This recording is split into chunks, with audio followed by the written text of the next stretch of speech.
এই মুহূর্তে সবচেয়ে গুরুত্বপূর্ণ বিষয়, ক্যালকাটা ইউনিভার্সিটির নোটিশ বেরিয়ে গেল BA BSc semester 2 honours general major এক্সামিনেশনের তার পাবলিকেশন ডেট। আমরা ওয়েবসাইটে পৌঁছে গেছি caluniv.ac.in।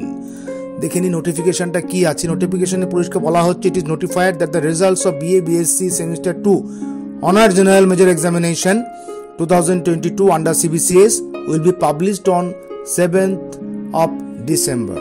7th of December অর্থাৎ আগামী বুধবার সেকেন্ড সেমিস্টার যে পরীক্ষার রেজাল্টের জন্য ছাত্রছাত্রীরা অপেক্ষা করেছিল, তারা দুপুর 2:30 পর থেকে তার 12 ডিজিট রোল নাম্বার দিয়ে নির্দিষ্ট ওয়েবসাইটের একই পদ্ধতি, যেখানে wbresults.nic.in অথবা www.exametc.com থেকে তারা কিন্তু রেজাল্ট জানতে পারবে। সমস্ত প্রতীক্ষার অবসান হলো। কলকাতা বিশ্ববিদ্যালয় তার ওয়েবসাইটে দিয়ে দিয়েছে notice for publication of examination results for BA BSc semester 2।